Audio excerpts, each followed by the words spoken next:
It's great to be here talking to you all. I've been doing work on complex systems and international development for the last few years now. And as Paul said, I've just finished off a book after long last on this particular topic, on how complex systems relate to international aid. And it's this particular area that I've been asked to come and talk about today. I guess there's one thing that I need to confess to, and I'm not an ecologist by background. I'm a physicist and an anthropologist by background. So a lot of my learning about complex adaptive systems has really come about through engaging with ecologists and researchers who focused on social ecological systems. So coming to your conference to talk about complexity feels a little bit like being asked to transport coal to Newcastle. But then I Googled this particular phenomenon just as I wandered around the various different posters and models this morning, and then Google the phenomenon of coal to Newcastle, and it turns out that there are Scottish firms that deliver pizzas to Italy. There's a firm in Cambridge, Massachusetts that sells manga films to Japan, and there's a British retailer that sells curries to South India. So I think I'm probably in good company. Okay, so this morning's talk is going to be in three broad parts. I'm going to talk for about 45 minutes. That's probably because I'll get carried away on certain slides and a bit overexcited about certain things. I'm going to start by talking about my own area of expertise, or specialization, I should say, which is international development, and some of the cognitive and operational biases that I've been observing in international development, which make the area of complexity science particularly relevant for that area of work. What I want to then go on and do, having explored these cognitive biases and operational biases, I want to talk to complex systems research, which is increasingly being seen as having a wide, broad, deep, but untapped relevance for the way that we do work in aid. I want to show how these principles have been articulated by different scientists, and I want to illustrate some of these approaches, in particular looking at how they've been taken up into policy and practice, which I know is an obsession of ESPA, as it is for all research programs these days. I want to pick out, thanks to some conversations with Helen Suich previously, I've actually tried to highlight examples which have some relevance with ESPA themes, and I've also highlighted examples of ESPA projects which already are using these tools and techniques. But obviously this last is based on my reading of the website, so you'll have to forgive me for any errors of omission or commission. I'll conclude with some reflections on why these tools and techniques might have relevance for ESPA's work. And I guess my own personal reflections on how well ESPA might be doing, and we'll close with a Q&A session. So I'm going to start with this well-known parable, which some of you I'm sure will know. A man was walking home one dark and foggy night, and as he made his way through the murk, he nearly trips over someone crawling around by a lamppost. "What are you doing?" asked the traveller. "I'm looking for my keys," replied the first man. "Are you sure you lost them here?" asked the traveller. "I'm not at all sure, but if I haven't lost them near this lamp, then I don't stand a chance of finding them." I want you to keep this image in your mind as I go through my presentation, because I think it's a parable of complexity, in my opinion, and it's something that I want to return to throughout my presentation. So, assertion number one, and I think all presentations need to start with big assertions. I would say my assertion at the start of this presentation is that development of humanitarian aid efforts, which is what I've been working on for the last 10 or so years, are dominated by certain mental cognitive models.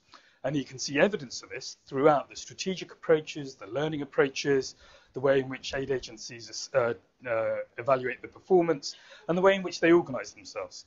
And these are all things that I've been examining in some detail through ethnographic research in international agencies, but also looking at different elements of work that have been done, the large body of literature on aid performance.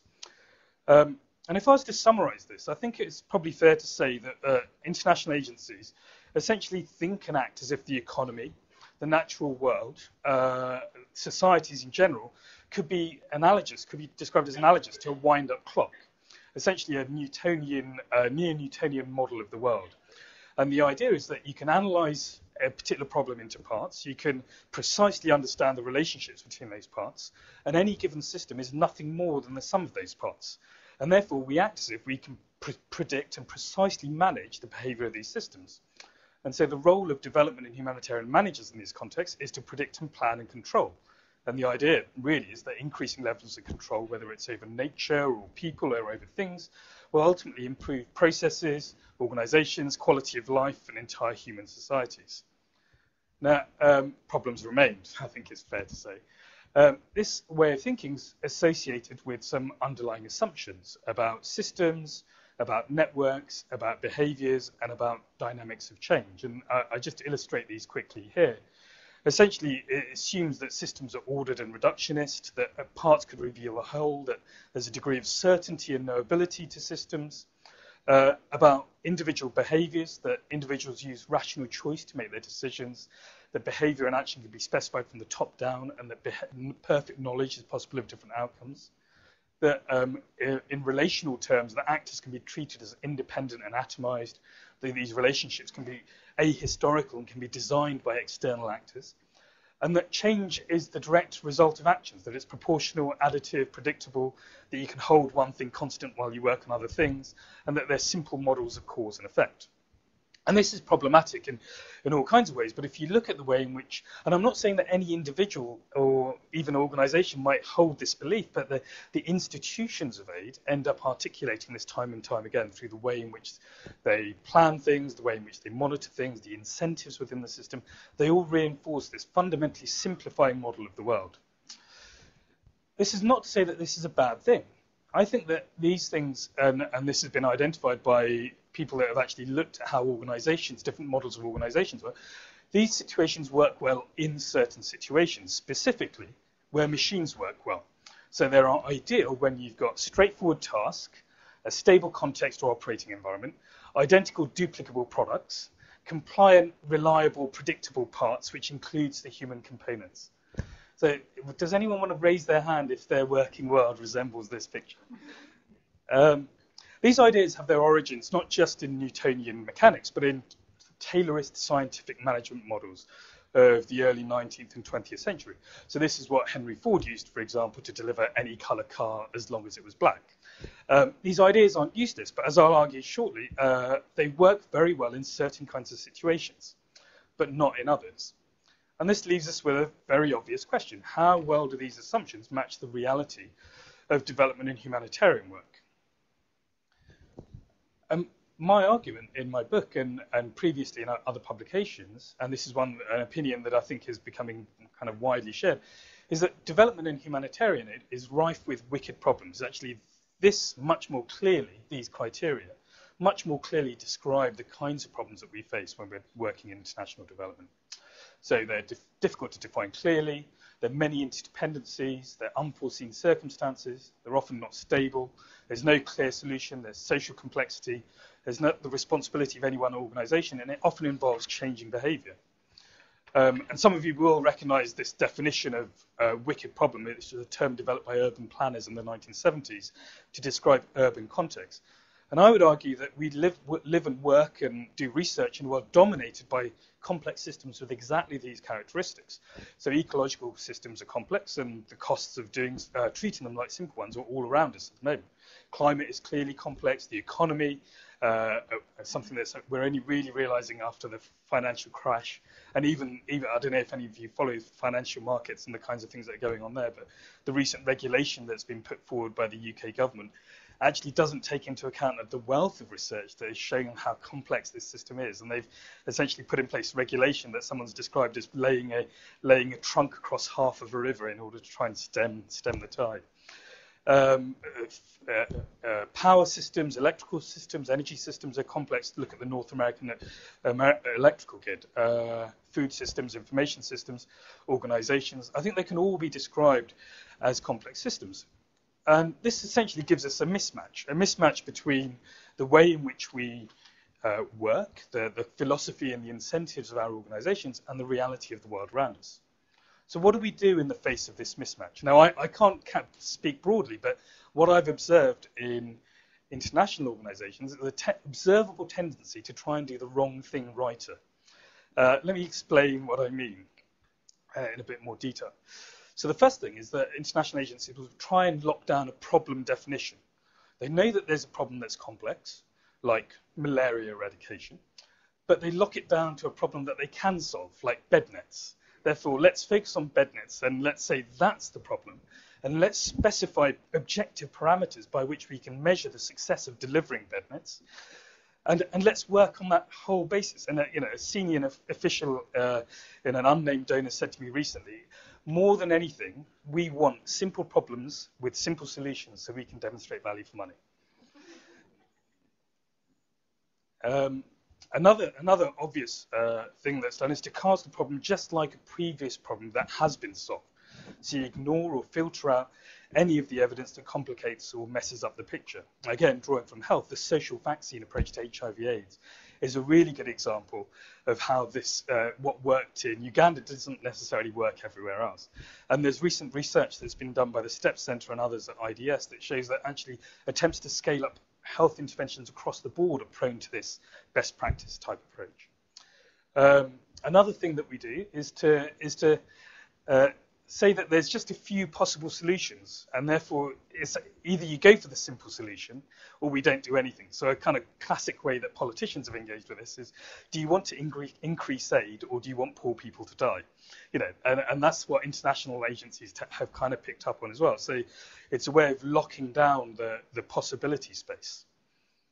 Another thing that happens institutionally within development agencies is to develop escape hatches. So you have an existing business model. Instead of changing it in any fundamental way, you draft ideas onto it. So participation, accountability, learning, knowledge management, strategy, policy. Actually, most of the things I spent my career in development working on, which is a bit worrying. But essentially, what these things get drafted onto organizations. They don't change the fundamental assumptions or incentives within the system, and therefore they enable the system to carry on as normal. And I guess perhaps the saddest examples are where people give up on trying to find a good solution and they just respond to orders, they do the job and try not to get into trouble. I mean, we may be in a situation where following orders isn't actually a reasonable excuse anymore. Or people game the system, and this is something that I observe time and time again, that people know that the formal system is pushing them in a certain direction and they work in a way which is much more appropriate and relevant to the context, but they do so at tremendous personal cost. So there are huge numbers of people that are holding the system together, operating at the edge of burnout.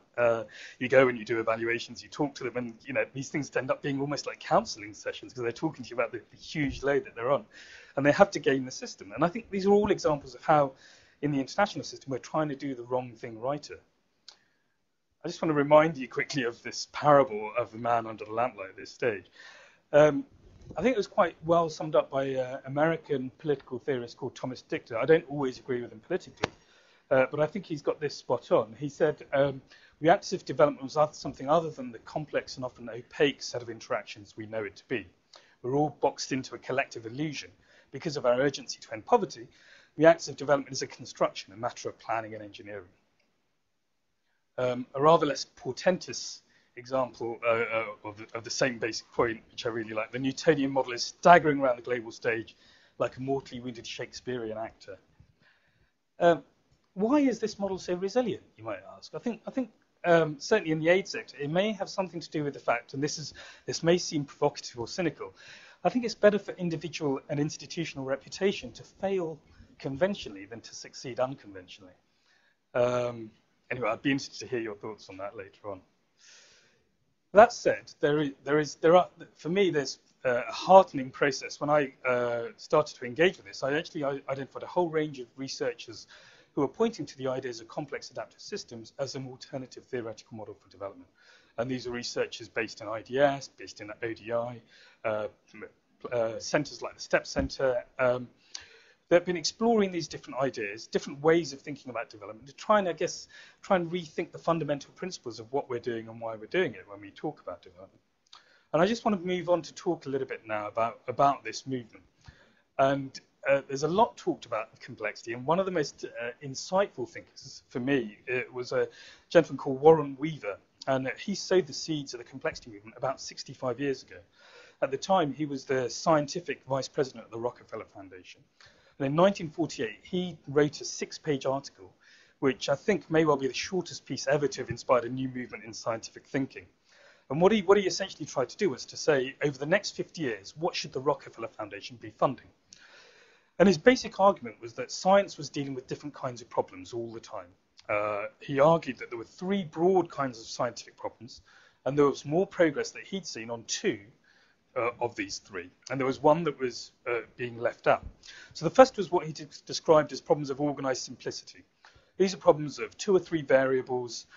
He gave examples like the trajectories of a rocket, Newtonian mechanics, a whole range of different kind of approaches which enable you to boil down to two or three variables and then develop laws or predictive relationships. And this, as I said earlier, there's nothing wrong with this particular approach. I mean, it gave us the telephone, the radio, the automobile, the airplane, the phonograph, moving pictures, turbines, hydroelectric power plants. In fact, if you read the list of scientific achievements of organized simplicity, you feel a bit like the "What did the Romans ever do for us" speech in The Life of Brian. What he actually identified was that starting in the 19th century, science then leapt to the other extreme. Instead of looking at problems with one or two variables, scientists became obsessed with the behavior of systems with many variables interacting randomly. And this included things like the motion of atoms, the thermodynamics of gases, the death rates in human populations, and the growth of the universe. And these problems of disorganized complexity, where you had lots of elements interacting randomly, you could apply statistical mechanics to these problems, and you could try and identify average behaviors and generate insights. And these are the tools, for example, that insurance companies still use today in order to assess risks across a population and create profits.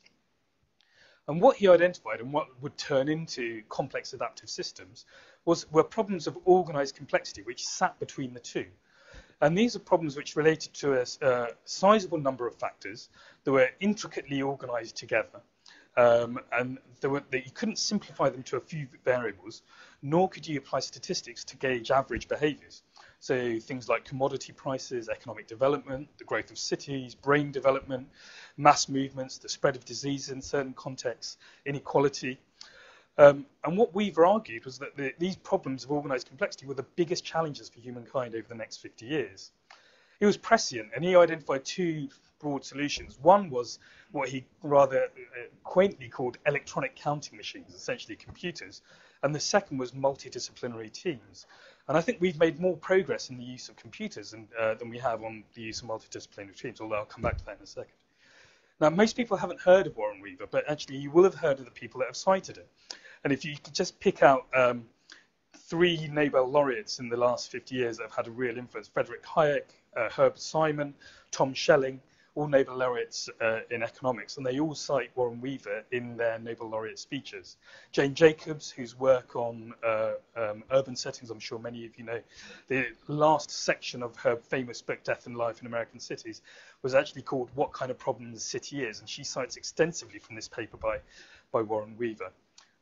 George Cowan, who sadly passed away last year, he set up the Santa Fe Institute, and in conversations I had with him when I was visiting there, he said that Warren Weaver's ideas had a fundamental influence on the way that he thought about the creation of Santa Fe Institute, but actually it took 50 years from the publication of Weaver's article to computing getting cheap enough to have a critical mass of researchers working on it in a given center.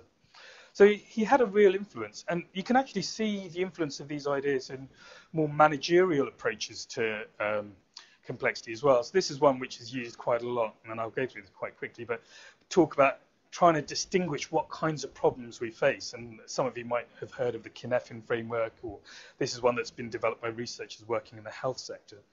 And essentially they identify I guess you could call this lowbrow complexity theory. They identify particular kinds of phenomena, particular ways in which we engage with them, and they talk about simple, complicated, complex, chaotic systems. And I guess in the terms that I've been talking about, the aid system is very much geared towards the left-hand side of this picture, whereas the reality is more on the right-hand side. Now, the reality is, though, that complex systems research is a very large and diverse body of knowledge, and this is a mapping of different areas, so complexity science being here, and you can see agent-based modeling here and systems dynamic theory up there. And this is just creating a network map using complexity to describe complexity, because you're using a kind of intellectual network map of complexity. And so it's a very large and diverse body of knowledge, and this makes it quite hard to get your head around, and the people involved in it don't often agree with each other. So I went to the Santa Fe Institute expecting this wonderful interdisciplinary approach, and had the usual things of, well, I don't talk to him down there, and I don't talk to her down there, and all they don't. The network modelers, they don't know what they're on about, and so on. So it was quite interesting to see that actually, although it's supposed to be this great multidisciplinary movement, there are the same divisions. They're the same kind of problems that we face in any area of science, really, or social research. So what I've tried to do through the course of my own work is to try and identify some of the key areas which I think are particularly relevant for thinking about social, political, and economic complex systems. Now, this is not to say these are the only tools that are relevant, but they're the ones that I think are most relevant for dealing with development issues. And I want to run through these now quickly. So the first one is around systems and how the properties of a given system arise from the interactions between the individual components. How are they interconnected and interdependent? How are they multiple systems which are nested at different levels? What are the feedback processes that work within those systems? And how do you get emergence? The illustration there shows communities from atoms. So this is a broad area of complex systems research, and there's a whole range of tools associated with it. The next area is around behaviors, how agents think and make decisions individually and collectively, and how the interactions between those agents and the broader systems actually shape the way in which shape success or failure, and how they shape behaviors and how they can shape the environment. And Darwin's kind of famous finches, I think, are a really good kind of example of these kinds of adaptive behaviors, but obviously people have been using this kind of thing to look at how humans think and make decisions. Daniel Kahneman, who won a Nobel Prize for his work in behavioral economics, is one of the kind of leading thinkers on how we frame things in certain ways and how that then shapes the way in which institutions work. The next area is around networks and relationships. And here we're talking about the underlying structure of systems. In my case, it's social, economic, and political systems. Webs of interaction and how these webs of interaction have certain properties, how these webs then convey resilience or fragility, how they convey robustness, how they can lead to all kinds of different phenomena like small world networks or scale-free networks. And then the final area, which I think is a really fundamental one, is around dynamics and the nature of change. So how do small changes in one part of a system lead to massive and unpredictable changes elsewhere? The non-linearity of change, the idea of critical thresholds, the space for possible change, sensitivity to initial conditions, and so on. So just briefly, this is actually an adaptation of work that was done, published in the Ecological Complexity Journal, which some of you might know, which presents visually these different, and actually integrates the ideas of Warren Weaver around organized simplicity, organized complexity, and disorganized complexity with these different kind of approaches that I've talked about. So it was quite nice, having done a lot of work on the social side, to actually see that some ecologists have actually come up with the same broad categorization and way of thinking. And what complexity research brings, I think, is this idea of systems, agents, relationships, and change that are actually fundamentally different to the conventional models that are held by international aid agencies. And this is why I find them personally very compelling, and why I think, certainly in 2008, I published a paper which was published as an ODI working paper, and it became their most downloaded working paper. Actually, the biggest purchaser was the US military, who I don't actually want to know what they did with it. But the number one thing that people wrote to me and said was, thank you so much, because you've given us a way of talking about our day-to-day experience in the field, which we just don't have within our organizations. And I think we're all well aware that the systems are open and dynamic and non-linear, that people have different ways of thinking, that relationships matter, that change is non-linear and unpredictable, but we don't really articulate that in the way in which we work. So what I want to do now is to, in the last kind of 10 or so minutes before we go into questions, is to just give you some brief examples which I've to illustrate these ways of thinking. And some of these come from explorations I've done as part of my book. Some of them were things which Helen shared with me in order to make sure that I got examples that actually were relevant to all of you. And some of them are things which I've drawn from the ESPA website. So the first point around systems thinking, and this, apologies for people that work on this area already, so this will be very obvious to some of you, and to others maybe less so.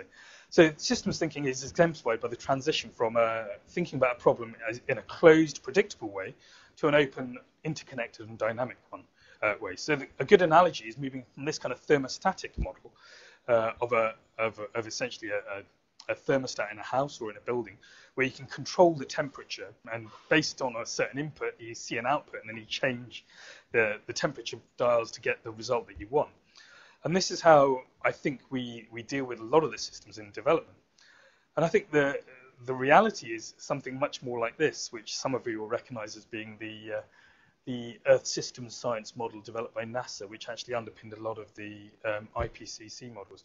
And this includes human activities down on the right-hand side, and space, and a whole range of different atmospheric processes, and ocean dynamics, and terrestrial surface dynamics. And this is an open model. This is, interestingly, the simple model that they use. Now, this underpins a number of the IPCC models, as I say, and but even in those situations, you still find yourself narrowing down on particular bits of the model and disciplinary approaches which focus on key elements. So how do you integrate these things together? And systems dynamics gives us one way of doing this, to move from closed, predictable systems towards more open, interactive ones.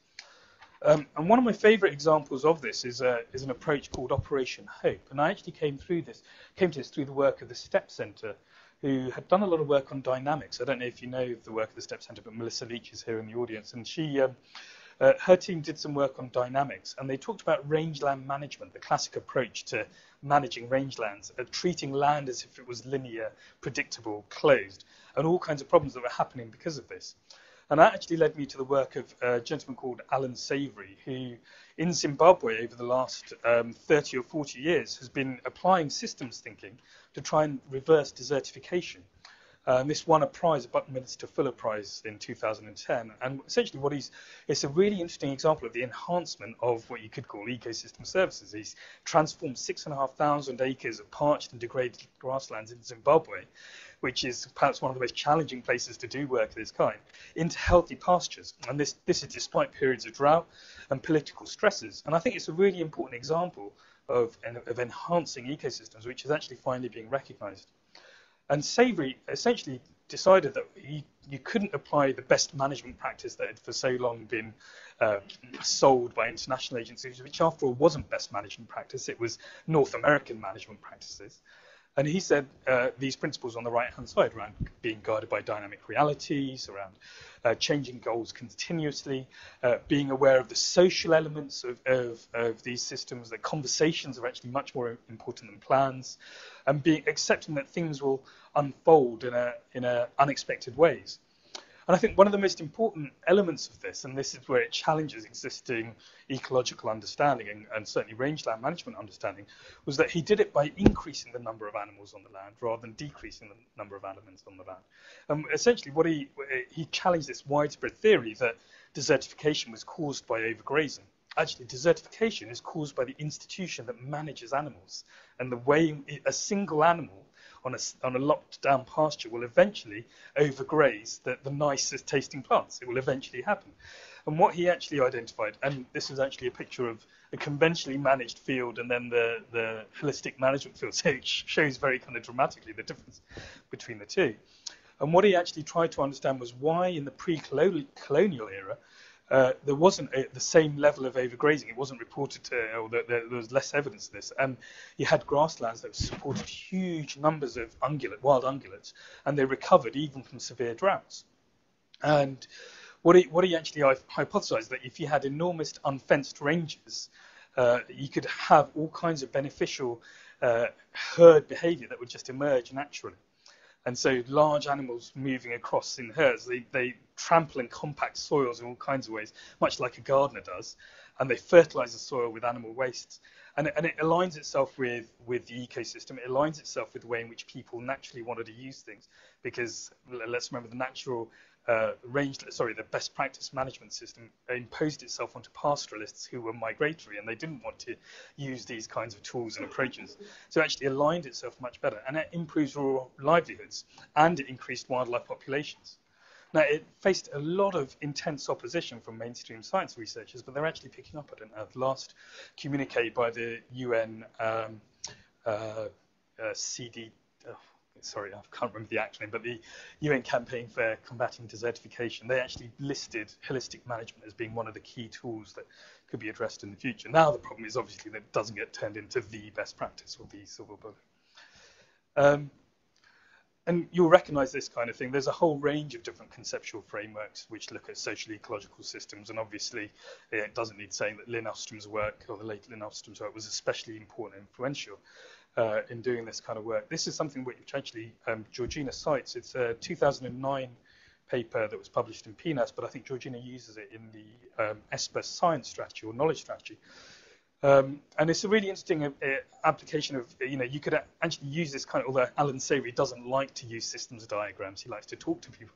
So when I presented him something like this, he said, no, that's not the way to do it. But you can actually use this to explain the way in which the holistic management approach worked. And you could actually start to see some of the feedback loops that he tapped into after years of research on the ground. And actually, one of the projects funded by ESPA is, which I think is going to be presented later, is the Delta project, which is using similar kinds of approaches to understand the relationship between ecosystem services and human well-being and health in Bangladesh, and in particular understanding how ecosystem services will impact on human well-being and health under multiple drivers of change. And there's been work by the Stockholm Resilience Centre along similar lines as well, using systems dynamics to look at this is an example of a social ecological poverty trap. Moving on quickly, behavioural approaches. So this is another key area. And the shift here is about moving from being rational maximisers to adaptive tinkerers. A quick show of hands, who here rides a bicycle? Who here thinks they can, keep your hand up if you think you can design a bicycle from scratch? So this is a evolution pathway for the modern bicycle. And I think what it actually, and I realise it's a slightly clumsy example, but even something like the bicycle, which is such a widespread technology, evolved, as many technologies do, through a process of long adaptation, of learning, of adjustment, and tinkering. And we can't actually ex ante sit down and decide what the perfect bicycle would be like. And this is, I think, policies, institutions, behaviours also evolve through processes of adaptive tinkering. And the key, and I think there's been long calls for this already, but we need to accept that the way in which we make decisions isn't with perfect foreknowledge and perfect ability to predict behaviours and judge things. Instead, we tinker, adapt and learn. And policy and practice in most sectors of development assume that you can actually design these things ex ante, and we've been having numerous conversations about the Millennium Development Goals, and that's a perfect example of exactly this kind of mentality. And even worse, that if you don't take account of the fact that adaptive tinkering is what makes change happen, then you end up designing policies that actually can short-circuit that adaptive tinkering, that actually prevents that from happening. So how do we take account of these in our science and in our research? And a good example that some of you might know of was an approach called companion modelling, which was developed by a group of French development researchers at CIRAD over the past 15 years. And it's essentially participatory agent-based models. So you develop a model, you take it out. This is in Bhutan. Actually, one of the best stories I've heard about companion modelling was how illiterate farmers who'd never seen a computer before, after 2 days, were actually using the agent-based model to say, no, you've got this wrong. This is how potatoes work, but that's not how cassava works, and actually getting involved with the modelling process. So this kind of very in-depth process that most of you will understand around agent-based modelling was actually being used by these different individuals and these groups to get a better understanding of the problems they face in their day-to-day lives. Another really good example is in Bhutan, where they applied this companion modelling approach to watershed management. And Bhutan's a country where water's fundamentally shaped by traditional institutions and caste relationships. So where you are on a river then determines the proportion of water you're allowed to have, how long you can keep sluice gates open for. So that they're in a position where one upstream village was allowed to keep the sluice gates open until the middle of May each year, and then they would start sharing. And they used companion modelling to actually talk about how they could start to adapt this to make it fairer. And through the process, the farmers involved said, we actually need to change this. And they came up with a proposition and a new mechanism for sharing information, a new institution, in effect, that was informed by the model. They then went to the local chief, and the local chief basically completely kiboshed it and said, you can't do this. It was a really interesting example of how applied complexity science actually enabled people to both identify the problem they were facing and come up with a viable solution that was so in advance of what was possible that at a political level it was kind of held back. There are other interesting examples of companion modelling as well. And there are lots of wonderful examples of this within ESPA. So the work that's been done, led by Guy Poppy on the Ares platform, which is trying to understand better, you'll forgive me if I'm kind of mischaracterizing, but the causal linkages between ecosystem services and human well-being. And there's another example which I found as well, which is called Human Adaptation to Biodiversity Change, which is how to support and understand and support autonomous adaptation. And it's based on exactly this idea that local adaptations go unnoticed, uncoordinated, and unaided by outsiders. And unless policymakers become aware of this, they'll start to draw up policies that actually end up being ineffective or counterproductive. Next up, social network analysis. And this really, I guess, is perhaps best described as the organizational X-ray or the social X-ray. The image on the left-hand side is the conventional organizational chart in a large oil firm. They were just about to restructure and get rid of everyone below Smith, Moore, and Paynter over there, and essentially restructure the entire department. They applied a social network analysis, and they identified that Ms. Cole here was actually the information epicenter of the entire organization. And if they got rid of her, the entire organization would actually end up folding, or at least at the senior management level. So it's been called the organizational X-ray, and essentially what it does is it reveals that we're all shaped by information flow, by webs, by relationships, and these relationships are fundamentally historical, and they're not depicted on any formal chart, but they're intricately intertwined with the way in which decisions get made, the way in which strategies actually happen, the way in which policy actually gets taken up into practice, and indeed how evidence gets taken up into policy. So work I did when I was at ODI, when quite amusing, because Kate actually hired Kate Schreckenberg. It was on the interview panel for my first job in development, and I worked for a rapid program in ODI, which is called Research and Policy and Development. And we identified the single biggest factor in terms of identifying the take-up of research knowledge into policy were the networks between researchers and policymakers. Political context mattered a great deal. But if you didn't have the networks, you couldn't actually make any change happen. 5 minutes, okay. I'm going to quickly wrap up. So there's all kinds of examples of social network analysis. Stockholm Resilience Centre did some great work in Tanzania where they applied social network analysis to watershed management. And they showed the variety of different networks and how they influenced water management decisions. And what they actually identified was that although policy deals with the formal relationships, there was this complex network of informal governance arrangements that actually impacted decision-making on a day-to-day basis. And they recommended through this network analysis that these policy approaches to address gaps in governance around watershed management had to take account of these networks. And they gave some ideas as to how to do that. And there's a great ESPA project around whole decision network analysis for coastal ecosystems, which is trying to do similar things with network analysis and agent-based modeling. The final area is around dynamics of change, and I think this is fundamentally about understanding the way the world the way it is rather than the way you would like it to be. And if you just look at things like the Arab Spring or food prices or markets, we're surrounded by systems that we thought were under control, but they suddenly seem to be teetering on a knife edge. The euro being a classic example, I guess. The classic model for this is forest fires, which can suddenly tip into massive statewide blazes. There are all kinds of examples of this in epidemiology as well. I don't have time to go into this, but this is looking at the non-linear outbreaks of measles in the Sahel, in particular in Niger, and why outbreaks fluctuate wildly from one season to another. And yet the formal policy that was developed by the Ministry of Health and MSF and the WHO essentially doesn't take account of any of this, and essentially says, right, when the outbreak stops, we'll stop vaccinating. When it starts again, we'll start vaccinating. And essentially, exactly like the fuel for forest fires, they're essentially creating huge amounts of unburned fuel for future outbreaks. And in fact, Science magazine called this the poster child for nonlinear dynamics in epidemiology. And there are some interesting examples again in ESPA. I guess Melissa's work around the dynamics of drivers of disease in Africa, which is looking at the relationships between ecosystems, health, and poverty, with a focus on zoonotic diseases, and how ecological changes and human ecosystem interactions affect pathogen dynamics and therefore the likelihood of zoonotic spillover and transmission. I guess that's a really good example.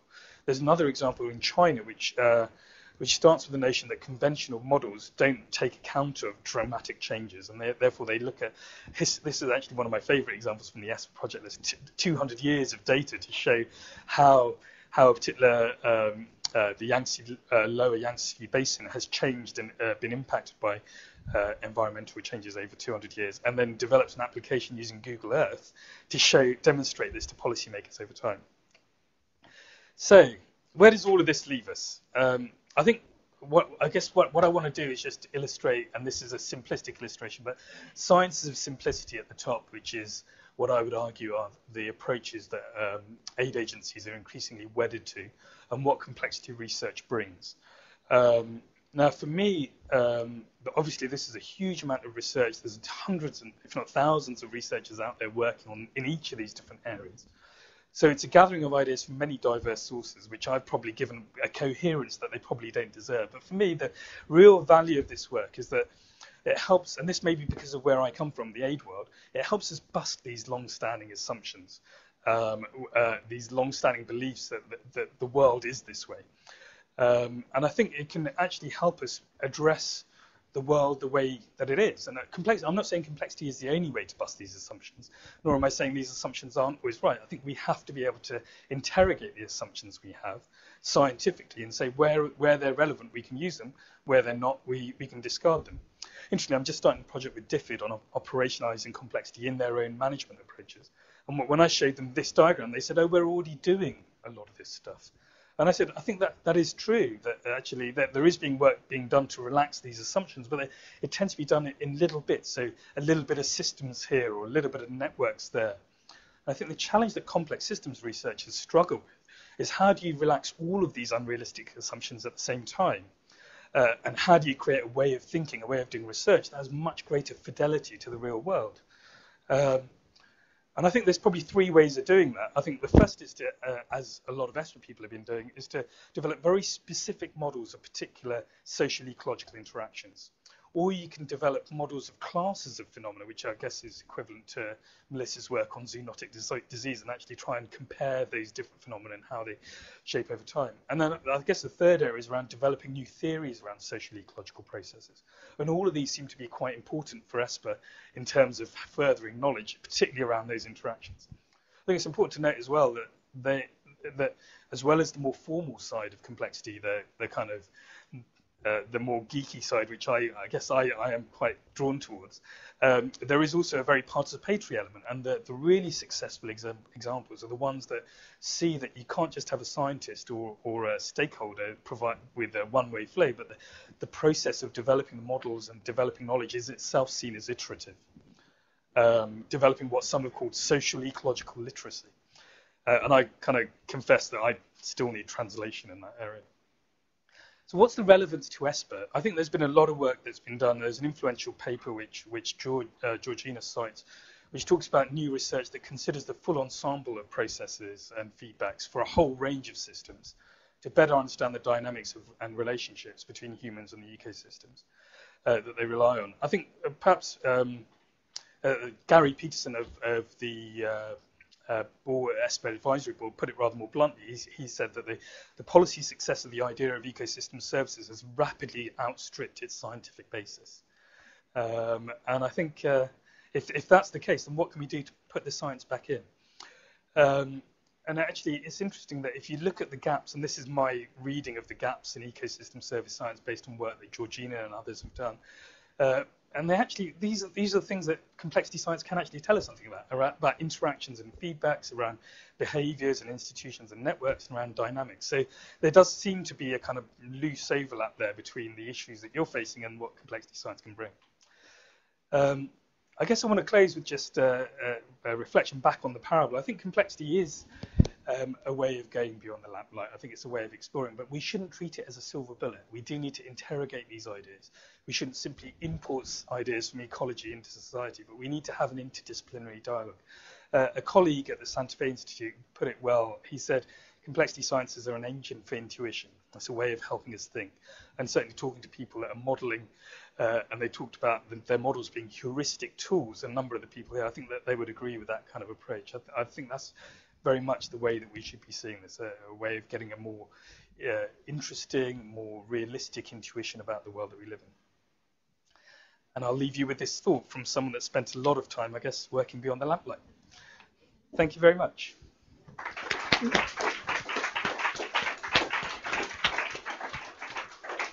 Thanks, Ben. You had me scared. I think you know more about the program than I do.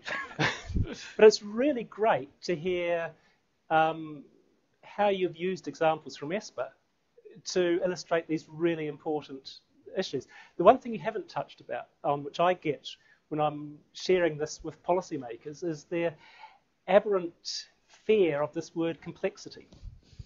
And whilst we get ready for other questions, and Sarah will go around with microphones for that, how do we communicate complexity to policymakers that doesn't leave them running for the door? I think we need to change the language. I think that's the fundamental thing.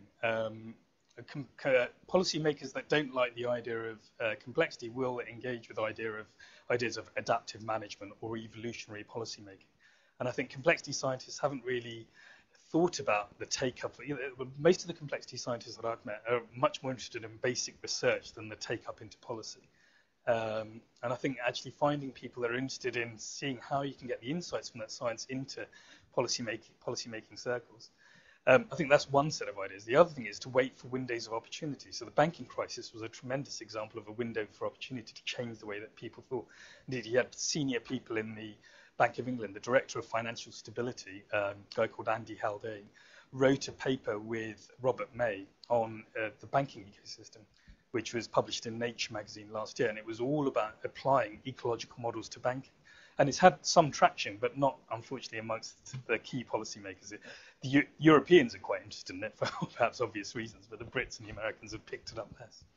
Right, we've got about 10 minutes for questions. And I notice that some people are actually watching on the web. If they want to ask questions, if they email info@espa.ac.uk, we'll see if we can either answer it now or else I'll impose on Ben over lunchtime to email an answer back. So, questions from the audience? It must be.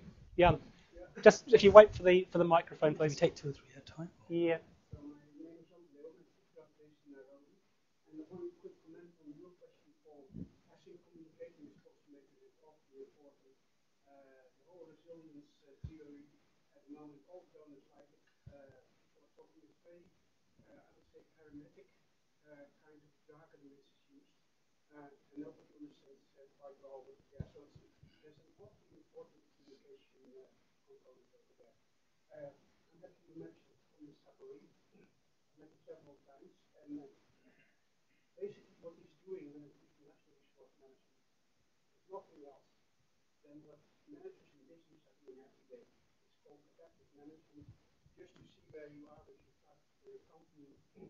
Yet he's criticized by the whole arrangement management community for not having replicated standard agriculture kind of experiments to prove that this adaptive management works. So my question is, I think there's a real challenge there to demonstrate or to develop approaches to demonstrate how adaptive management is having an impact. Because so much of what really works, I think, in development is adaptive management. And on the side of the really how it works, I think we don't have. Okay, we'll take a couple. There's a question over there. Sorry, was that an easy question? Can you check, actually, is that microphone on? That's not. Melissa. Oh, okay. Hi, Ben. Thank you. Great presentation. I mean, I agree with a great deal of what you said. I've got 3 quick questions or comments. First of all, what might you say about values, or the sort of the politics of knowledge and of who values which ecosystem services, resilience of what for whom?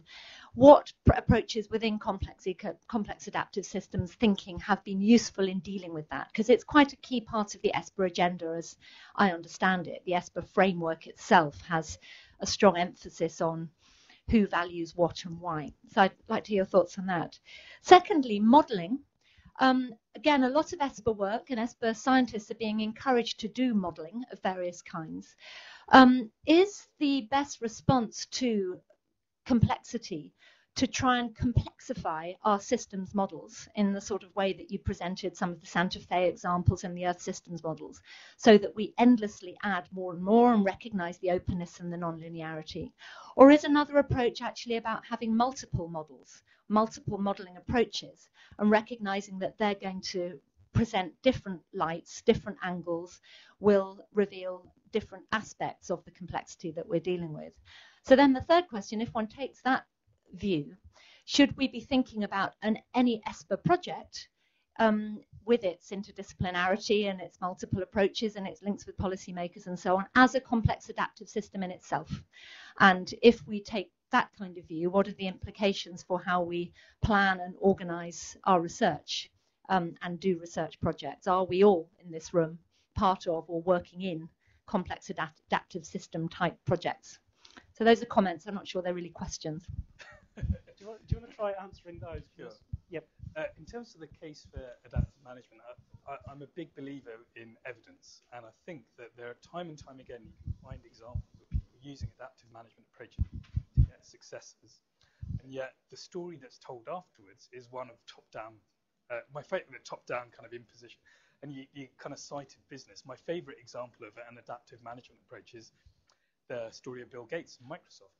So everyone now talks about Bill Gates as having had this vision for a laptop in every house and all the rest of it, and and how did he become the world's richest man and now the world's greatest philanthropist by some people's accounts? Actually, in 1987, when Microsoft was a relatively small organization, they hadn't developed Windows yet. The market capitalization was something like 357 million. So reasonable but not huge. And they did about 7 or 8 different things. They invested in Windows, they got a joint venture with IBM, they put some money into Unix, they tried to redevelop DOS, they got a whole range of things in computer games as well. And actually Windows was the thing that went stratospheric, but ex ante they couldn't have designed that. So I think actually finding examples like that where the language that donors and public servants are using increasingly informed by private sector knowledge, but they don't really know what they're talking about when they say that, and use evidence and compelling stories to make the case. Another really good example is one that Melissa and I were talking about earlier. The eradication efforts for malaria and smallpox worked in very different ways in the 1950s and 1960s. One was successful, one wasn't. One took an adaptive management approach, one didn't. The formal histories both talk about the kind of top-down approach, but actually if you look at the biographies of the people involved, you see that actually the smallpox eradication was successful because of the process of adaptive learning. So the stories are out there. We just need to get more comfortable about using them and I guess telling them. And I think that's one of the challenges for us as scientists, and I guess I'm a quasi-scientist, is that we don't always feel comfortable with storytelling or using rhetoric to make the point, and would much rather use data and patterns. And I think we need to find perhaps communicators that are able to do that. I'm not saying not everyone in the room is like that, but some people are particularly good at that, and that should be valued as much as peer review. In terms of being able to get idea, and I don't think it is at the moment. Melissa, on values, there are approaches on values, particularly in terms of how using different agent-based models in participatory ways to look at how values intersect with each other. One of the interesting things that's been done recently in the US is looking at the US political landscape, how it's influenced by values, and they're running whole ranges of simulations which are based on real-time data. So they come up with hypotheses about why people believe in certain things based on who they are and all the rest of it. And then they model the interactions, and it's so many different ways you can get this kind of polarity that's happening in the US at the moment. And then they're trying to change a few of the underlying criteria. You know, what if we raise income slightly, or what if we change the context slightly? What would that have on what they describe the kind of the value landscape? So there are different ways of doing it. I think it's all too easy to get very abstracted around that. I guess for me, it's about identifying. There's a difference, I guess, between values and principles. And I think as a research program, ESPA should have principles which govern the way that it works, which should be about paying attention to the diversity of values that are out there. How you then engage that in your science is ultimately going to be down to the individual researcher's choice. And I don't think any tool can really help you navigate that set of challenges. So sorry, I don't think complexity's got the answer there. In terms of modelling, I think ultimately, actually, there's a lot of modelling that's fact-free science or theory-free science, you know, and it can generate these wonderful things. For me, ultimately, it comes down to the process of validation. So anyone that's developing a model in ESPA should be thinking about how they're going to validate it, ultimately with the community that you're working with. And you shouldn't be developing extractive models. And if you are, then you shouldn't be getting money, not from ESPA. In my humble opinion. And so therefore, what's the process of validation? How and why does this model make sense of the lives of the people that you're talking to, or I mean, I'm not saying just it could be for policymakers, but that process of validation and what the validation process then lends to, and the points I made earlier on, that you can have models that try and recreate a very particular phenomena, that try and develop patterns or try and develop theories. And I think probably the theoretical developments are the ones where you can kind of add more complexity or have multiple models. But I think when it comes down to actually trying to get specific ideas to guide policymakers, I think you have to validate it. ESPA project is a complex adaptive system in its own right. I've had kind of I think there are certain management tools. I think yes, okay. I think it's very easy to get abstract, and I think that's not the biggest challenge. I would say that's not the area where complexity can have the greatest value, and it's using simple principles like adaptive management within ESPA projects would be fine. Would probably help quite a lot without going the full level of trying to model. That said, actually understanding the networks within ESPA and who shares knowledge with who and why Paul is like Ms. Cole in my network diagram, and what happens if Paul gets hit by a bus tomorrow, and that kind of thing. You know, I think that could be quite interesting. Oh, I would be very interested. Hypotheses, Paul. Yeah.